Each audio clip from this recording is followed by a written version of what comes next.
नमस्कार दोस्तों, मैं मुकेश प्रीत सिंह फिर से आपका स्वागत करता हूं आपके अपने YouTube channel MPS coaching classes पर।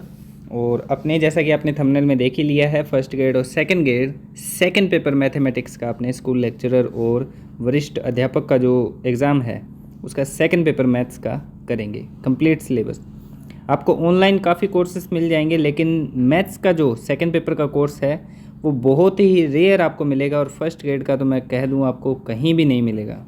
तो आप इसी YouTube चैनल को सब्सक्राइब करके रखें और कंप्लीट अपने सिलेबस जो बीएससी और 11-12 का है, एमएससी का है, वो अपने इस पे एक एक टॉपिक कंप्लीट करेंगे। तो स्टार्ट करते हैं। सबसे पहला टॉपिक है अपना अव्यूह, जिसे अपने इंग्लिश में मैट्रिक्स कहेंगे। तो एक एक चीज़ आप ध्यान से पढ़िएगा। फॉर्म ऑफ मैट्रिक्स स्टार्टिंग करते हैं। फॉर्म ऑफ मैट्रिक्स, इसका जो रूप है वो कैसा होता है, तो इस हिसाब से इसको लिखा जाता है। इसमें देखिए एलिमेंट्स जो हैं उनका कलेक्शन होगा। एलिमेंट्स यहाँ पर कौन है? A1, A2, A3, A11, A12, A13, A21, A22, A23 ऐसे करके total M cross N elements हैं इसमें, यानी इतने सारे अपने पास एलिमेंट्स हैं। अरेंज कैसे करना है, मैट्रिक्स की फॉर्म क्या रहेगी? मैट्रिक्स के अंदर दो चीज़ें होगी। एक तो होगी पंक्तियाँ जो इस हिसाब से होगी, जैसे पहली पंक्ति में ये देखिए ये इतने सारे एलिमेंट है, ये पंक्ति है इसकी। और दूसरे होंगे कॉलम, जिन्हें अपने स्तंभ कहेंगे। तो ये तो है रो, पंक्तियाँ, और ये कॉलम है COLUMN, कॉलम यानी कि स्तंभ। तो पंक्ति और स्तंभों से मिलकर के क्या बनेगी? मैट्रिक्स बनेगी। अब देखिए ऑर्डर क्या क्या हो सकता है इसका, तो अपने सोच के देखिए। एलिमेंट्स का ऑर्डर जो है, मैट्रिक्स का ऑर्डर, वो कुछ भी हो सकता है। सिंगल एलिमेंट की भी एक मैट्रिक्स हो सकती है जिसमें सिर्फ एक एलिमेंट हो। ऑर्डर क्या हो जाएगा? 1 क्रॉस 1। एक ही पंक्ति है, एक ही स्तंभ है। 2 एलिमेंट हो सकते हैं, 3 एलिमेंट हो सकते हैं, जितने चाहें आप उतने एलिमेंट इसमें रख सकते हैं। इसका कोई ऑर्डर फिक्स नहीं है, लेकिन जब अपने डिटर्मिनेंट करेंगे तो उसमें ये चीज़ ध्यान रखेंगे कि M और N आपस में इक्वल होंगे, यानी जितनी पंक्तियां होंगी, 4 पंक्तियां हैं तो 4 ही इसमें क्या होंगे? स्तंभ होंगे। ठीक है, तो ये अपने तब बात करेंगे।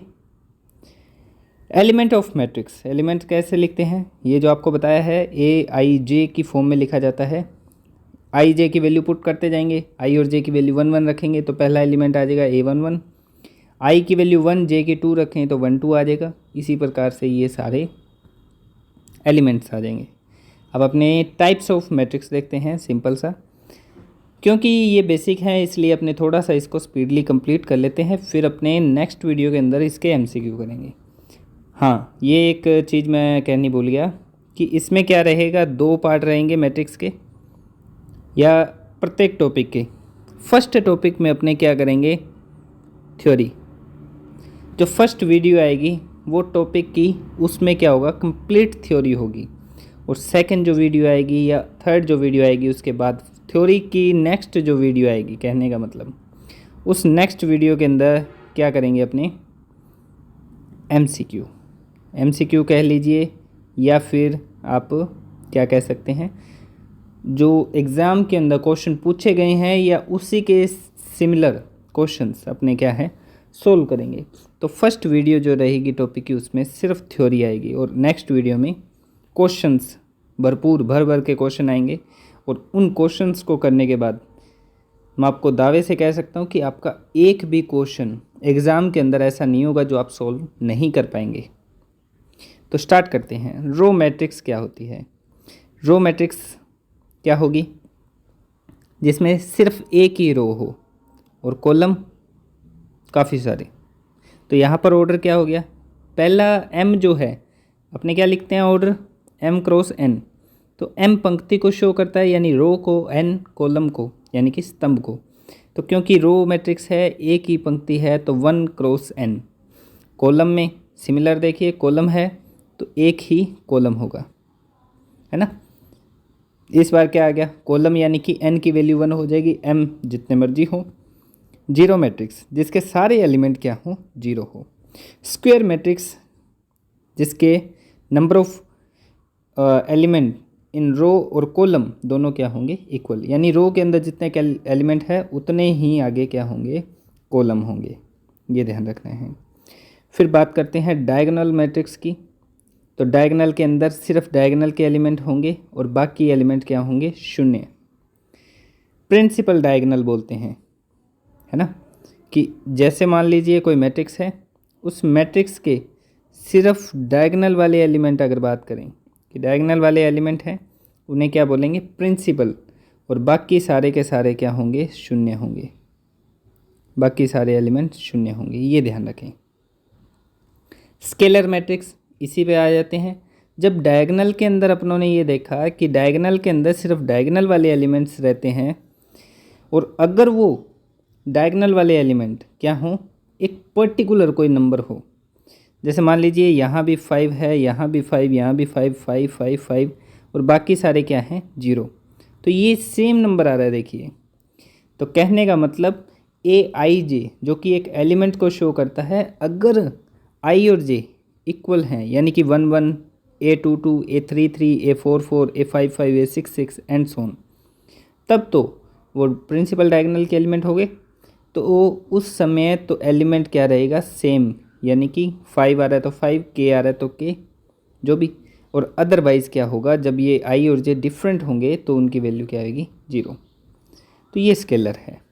अब इसी से डायगोनल के ही आगे रूप चल रहे हैं, पहला डायगोनल फिर स्केलर आ गया। अगर स्केलर के एलिमेंट 1 1 हो जाए तो वो क्या कहलाएगा, यूनिट या आइडेंटिटी मैट्रिक्स।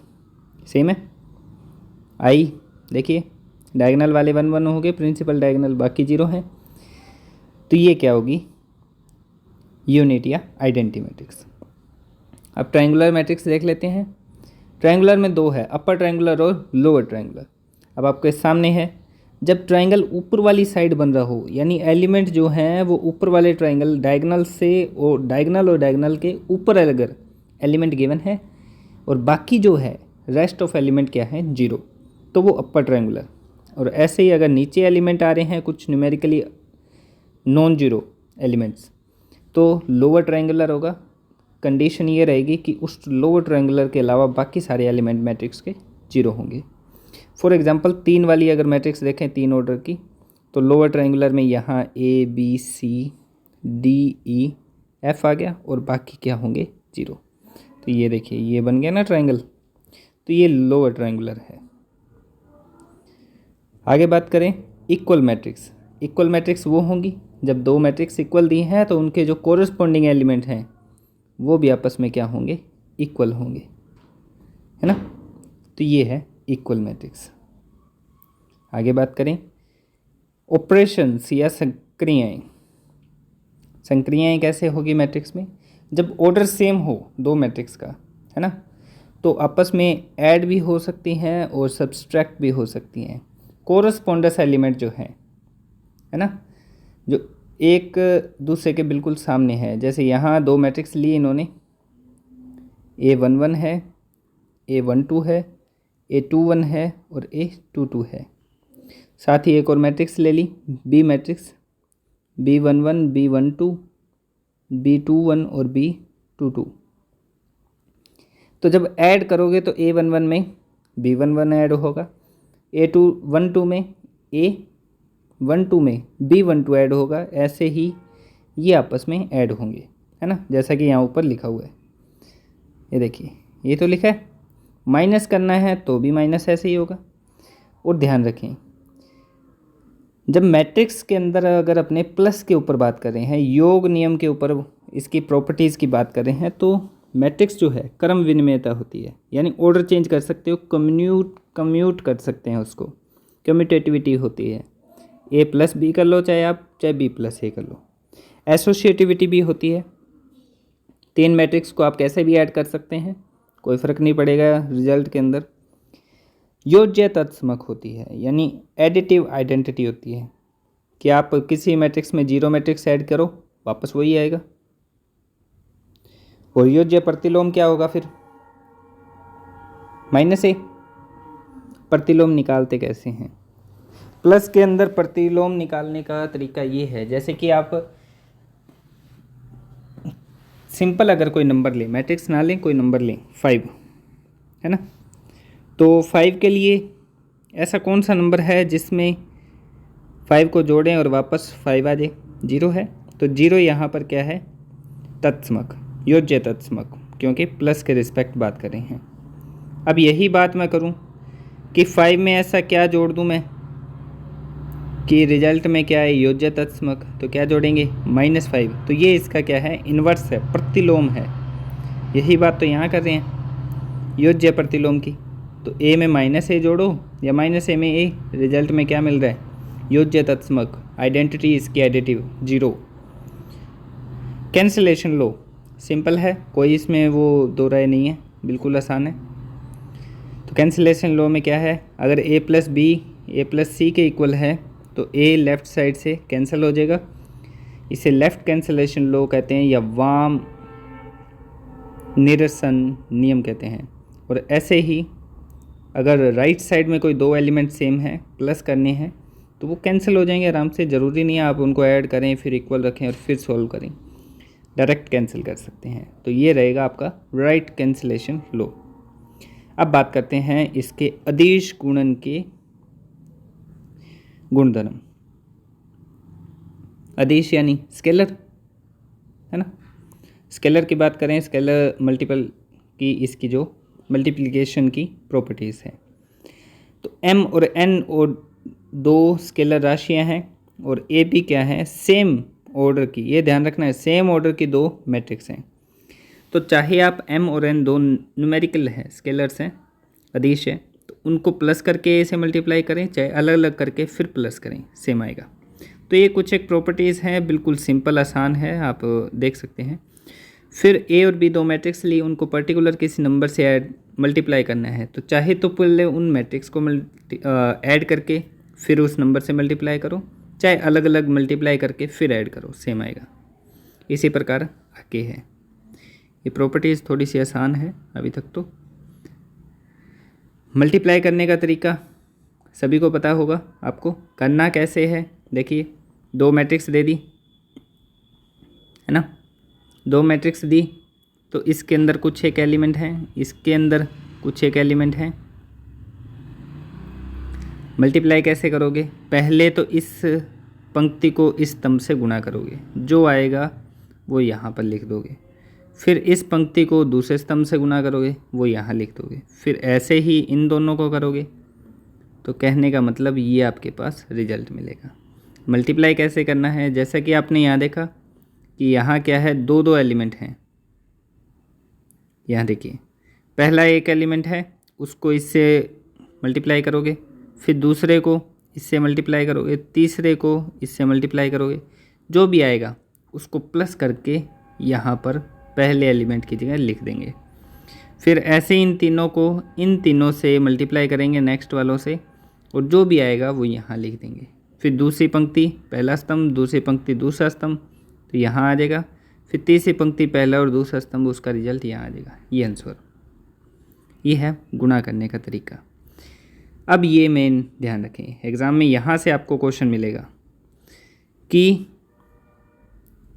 मैट्रिक्स मल्टीप्लाई के रिस्पेक्ट कम्यूट नहीं करती, ज़रूरी नहीं है ना, हो भी सकता है नहीं भी होता, लेकिन हमेशा हो ज़रूरी नहीं है।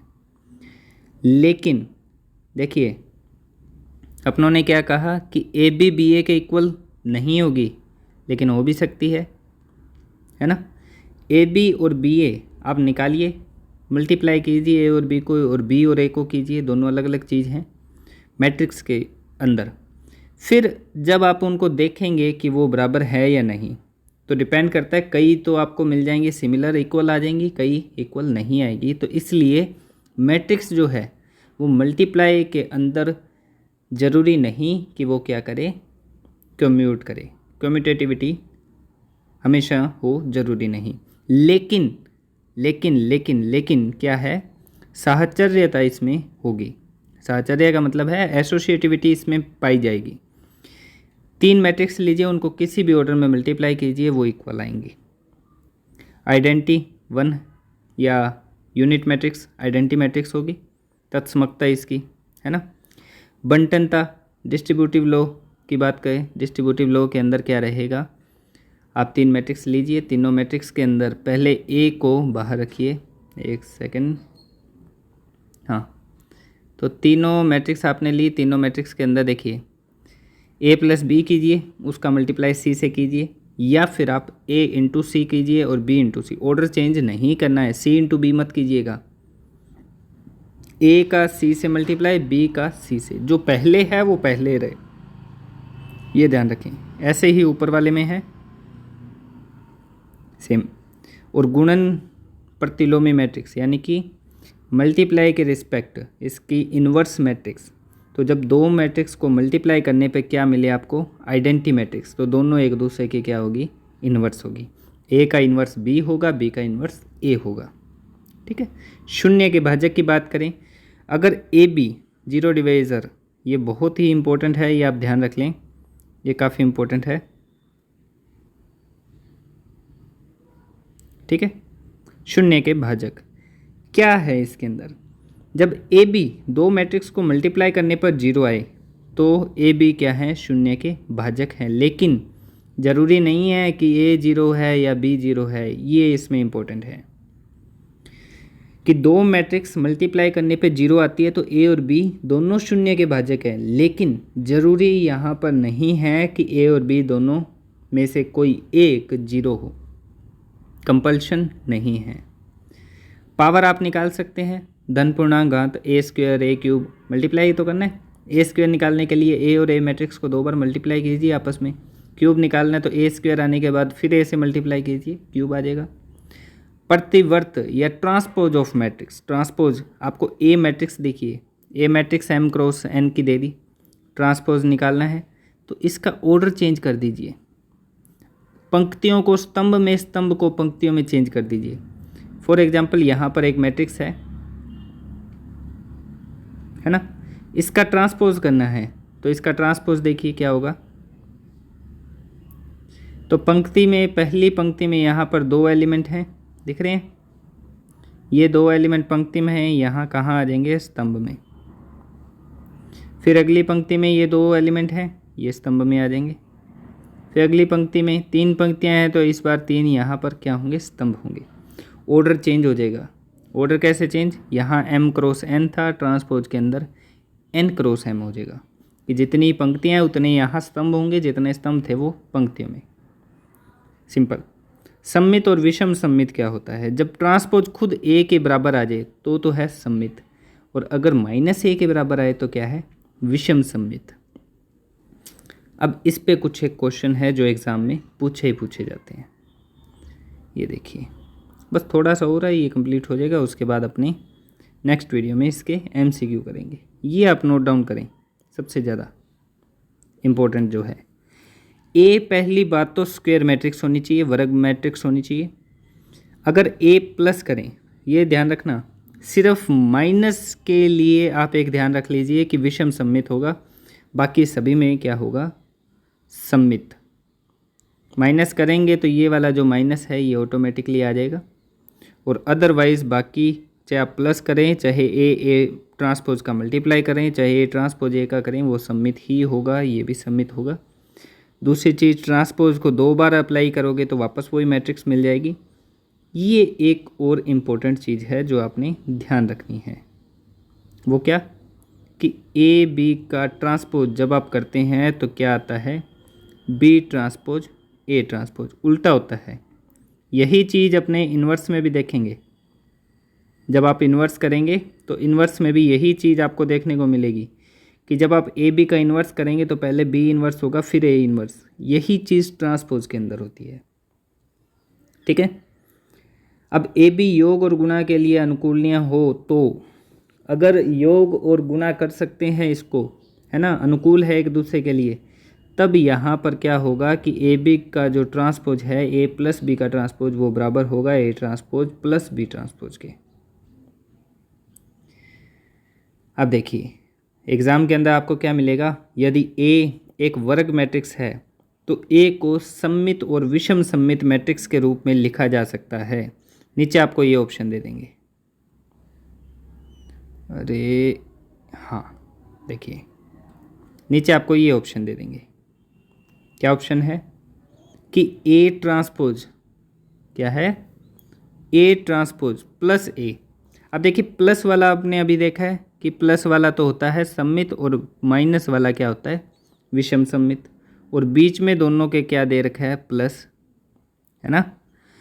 तो अब इसको सोल्व करके देखिए, ए ट्रांसपोज से ए ट्रांसपोज कट जाएगा, हाफ ए वापस क्या मिलेगा, ए।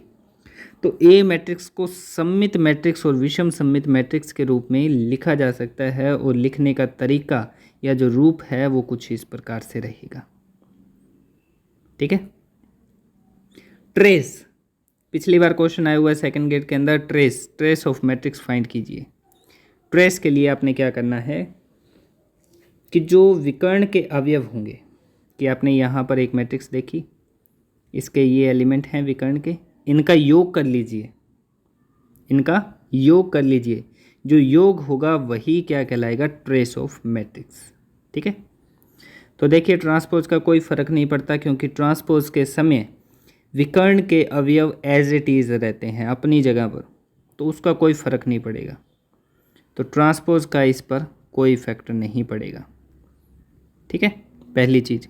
दूसरी चीज़, जब आप एक मैट्रिक्स को किसी एलिमेंट से मल्टीप्लाई करते हैं तो वो उसके प्रत्येक एलिमेंट से मल्टीप्लाई होता है, या फिर अपने कहें कि जब आप ट्रेस निकाल रहे हैं तो उसको के से क्या है, गुना कर दीजिए, अगर उसके प्रत्येक एलिमेंट को के से गुना करना है उसकी जगह। सिंपल। ए बी का ट्रेस निकालिए चाहे बी ए का निकालिए, सेम आएगा। आइडेंटिटी मैट्रिक्स है। अब देखिए कोई आइडेंटिटी मैट्रिक्स है, आपको कह दिए इसका ऑर्डर है 3x3 का, यानी यहाँ 3 1 है और बाकी सारे 0 हैं, पंक्तियाँ भी 3 हैं और 3 ही इसके स्तंभ हैं।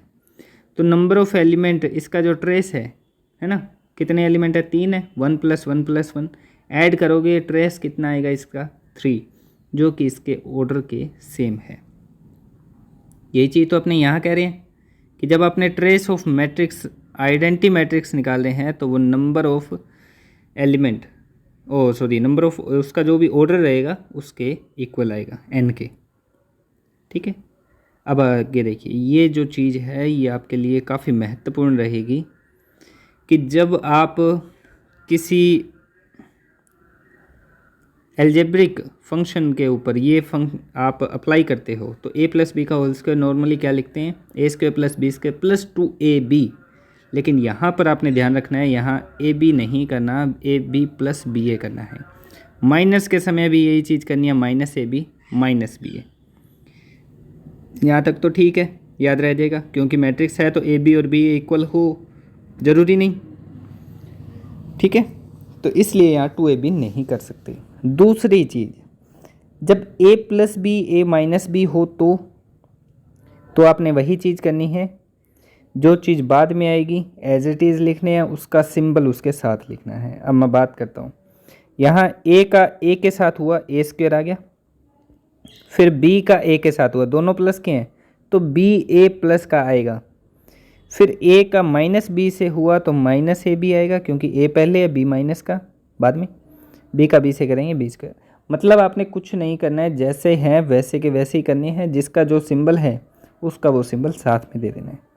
यही चीज़ आपने इन दोनों में करनी है।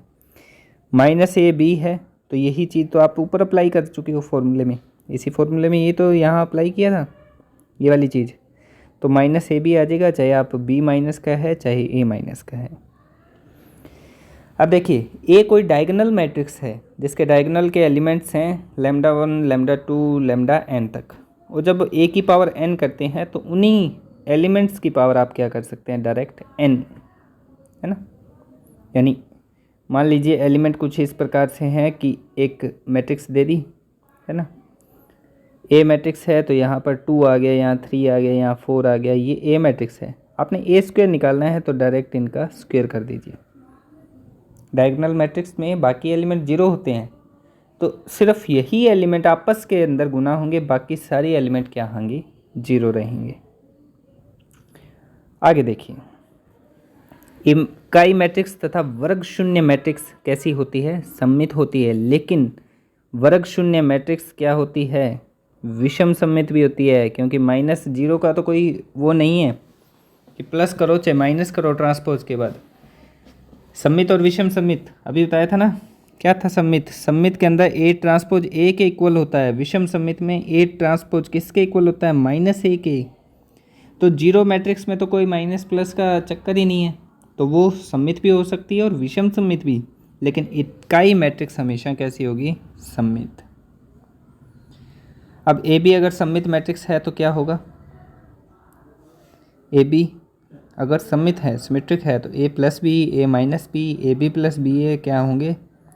सममित होंगे। लेकिन a b minus b a क्या होगा? विषम सममित। ए और बी सममित है तो ए बी बराबर होगा किसके? बी ए के। ये ध्यान रखें। व्युत्क्रमणीय और अव्युत्क्रमणीय। अव्युत्क्रमणीय तो सिंगुलर होगी, व्युत्क्रमणीय क्या होगी? Non singular. अव्युत्क्रमणीय का मतलब क्या है? कि जिस मैट्रिक्स का आपने व्युत्क्रम नहीं निकाल सकते, है ना। व्युत्क्रम क्यों नहीं निकाल सकते? क्योंकि उसका मॉड्यूलस क्या है? 0, है ना, सिंपल। और व्युत्क्रमणीय क्या होगा? जिसका मॉड्यूलस 0 नहीं है। तो प्रत्येक वर्ग शून्य मैट्रिक्स जो है वो क्या होती है? अव्युत्क्रमणीय। आपको डायरेक्ट यहाँ से ऐसे क्वेश्चन पूछा जाएगा कि वर्ग शून्य मैट्रिक्स होती है, सममित होती है, विषम सममित होती है, अव्युत्क्रमणीय होती है ना। तो तीनों सही है। व्युत्क्रमणीय ऑप्शन में दे दे तो वो गलत है, क्योंकि व्युत्क्रमणीय नहीं होती। प्रत्येक इकाई मैट्रिक्स के बारे में दे दे आपको कि व्युत्क्रमणीय होती है या अव्युत्क्रमणीय होती है, तो क्या होती है? व्युत्क्रमणीय। ये बीच में लहसुन बेचने वाला आ गया गली में। हाँ, अब ठीक है। तो देखिए क्या है, ये भी अपना काम कर रहे हैं साथ साथ में, छुट्टी है। तो प्रत्येक वर्ग इकाई मैट्रिक्स जो है वो क्या है? व्युत्क्रमणीय मैट्रिक्स है। और प्रत्येक वर्ग इकाई मैट्रिक्स सममित मैट्रिक्स भी है, वो भी अपने अभी पढ़ चुके हैं। अब आपको ये ध्यान रखना ही रखना है कि लाम्बिक मैट्रिक्स क्या होती है। लाम्बिक मैट्रिक्स होती है कि ए ट्रांसपोज इनटू ए। सममित मैट्रिक्स होती है ये, तो ट्रांसपोज करके ए से मल्टीप्लाई करो, अगर आइडेंटिटी मैट्रिक्स के इक्वल आ जाए तो क्या है वो? लाम्बिक मैट्रिक्स है। दूसरी चीज़ ए इन्वर्स, यहीं से आप देखिए ए जब उठ के इधर आएगा तो क्या बन जाएगा? A inverse. और किसके इक्वल आ जाएगा? ए ट्रांसपोज के। तो इन्वर्स अगर ट्रांसपोज के इक्वल है तो वो लाम्बिक मैट्रिक्स है। प्रत्येक लाम्बिक मैट्रिक्स व्युत्क्रमणीय होती है क्योंकि इन्वर्स निकाल सकते हैं। और दूसरी चीज़, इसका जो मॉडुलस है वो क्या होगा? प्लस या -1 होता है। अंतर्वलनीय या इनवॉलंटरी वो क्या होती है? अगर ए स्क्वायर आई के इक्वल है आइडेंटिटी मैट्रिक्स के, तब भी वही चीज़ होगी। ए किसके इक्वल होगा? ए इन्वर्स के। लाम्बिक में ए ट्रांसपोज ए इन्वर्स के इक्वल था, इसमें भी ये रहेगा, मॉडुलस ऑफ ए +-1 के इक्वल। तो ये क्या हो जाएगी? अंतर्वलनीय। ये क्वेश्चन आपको पिछले कई पेपरों के अंदर आरपीएससी के अंदर पूछा जा चुका है। आपको मैट्रिक्स देंगे, छोटी मैट्रिक्स 3x3 की नहीं मिलेगी आपको, छोटी मिलेगी 2x2 की। उसके अंदर आपको पूछेंगे कि ये अंतर्वलनीय है, वर्गसम है, शून्य भावी है या लाम्बिक मैट्रिक्स है। तो एक से ज़्यादा ऑप्शन भी सही हो सकते हैं, क्योंकि देखिए जब अपने उसको सोल्व करेंगे तब अपने को पता लगेगा कि ए ट्रांसपोज इनटू ए अगर आइडेंटिटी के इक्वल है तो लाम्बिक है, अगर ए स्क्वायर आई के इक्वल है तो अंतर्वलनीय है। वर्गसम तो नाम से ही पता लग रहा है कि खुद का स्क्वायर खुद के इक्वल है तो वर्गसम है, आइडेम्पोटेंट है। प्रत्येक इकाई मैट्रिक्स होती है। शून्य भावी, अगर ए का पी का कोई ऐसा मान आए नेचुरल नंबर के अंदर कि ए की पावर पी की और 0 आ गया, कि ए का ऑर्डर मान लो 3 करने पर वो मैट्रिक्स 0 दे रही है। कोई मैट्रिक्स दिया, उसकी पावर 3 की आपने, 3 बार उसको खुद से मल्टीप्लाई किया और आपको रिजल्ट में मिला 0 मैट्रिक्स, यानी सारे एलिमेंट 0। पी नेचुरल नंबर है 3, तो वो मैट्रिक्स ए जो है वो निलपोटेंट है, यानी कि शून्य भावी है, अग्रसर है शून्य की ओर। तो शून्य भावी मैट्रिक्स के अंदर मॉडुलस ऑफ ए क्या होगा? 0। वर्गसम के अंदर 0 भी हो सकता है, 1 भी हो सकता है। लाम्बिक या अंतर्वलनीय के लिए मॉडुलस ऑफ ए प्लस या -1 होता है। लाम्बिक अंतर्वलनीय मैट्रिक्स, ये ध्यान रखें कैसी होती है? सममित मैट्रिक्स होती है। अब बात करते हैं सहखंडज। कंप्लीट, जैसा कि आपको बताया, सारी थ्योरी आपको एक वीडियो के अंदर मिल जाएगी। आप आराम से कीजिएगा, सारी कंप्लीट थ्योरी आपको एक वीडियो में मिल जाएगी। सहखंडज की बात करें, एडजॉइंट कैसे निकालेंगे? एडजॉइंट निकालने का बड़ा आसान तरीका है कि एडजॉइंट के अंदर आप एक मैट्रिक्स लेंगे सबसे पहले, है ना। उस मैट्रिक्स के प्रत्येक एलिमेंट के लिए आप बाकी मैट्रिक्स को सोल्व करेंगे। जैसे इस 2 के लिए, इस 2 की पंक्ति और स्तंभ को छोड़ के आपके पास क्या मिला? 4, तो 4 आपने यहाँ लिख लिया। फिर -1 की बात करेंगे, -1 के लिए ये पंक्ति और ये स्तंभ छोड़ देंगे, सिर्फ क्या बचेगा? -3, तो 4 -3 आ गया। फिर -3 के लिए करें तो क्या आ जाएगा? -1। फिर 4 के लिए करेंगे तो क्या आ जाएगा? 2। मतलब जिस एलिमेंट को आप चेक कर रहे हैं उसकी पंक्ति और रो को छोड़ करके बाकी जो बचा उसको सोल्व करना है। तो ये आपने यहाँ लिख लिया। फिर इसके साइन चेंज होंगे। साइन कैसे चेंज होंगे? पहला एलिमेंट प्लस का रहेगा, दूसरा माइनस का। माइनस ऑलरेडी है तो ये प्लस हो जाएगा, फिर प्लस आएगा, फिर माइनस, ये रहेगा सिस्टम। ठीक है, तो प्लस माइनस, माइनस प्लस, ये रहेगा ऑर्डर इसका। अब इसको क्या करेंगे? चेंज। अब इसका क्या आ जाएगा? ट्रांसपोज। ट्रांसपोज करेंगे, आपके पास ये मैट्रिक्स आ जाएगी। ये ध्यान रखें।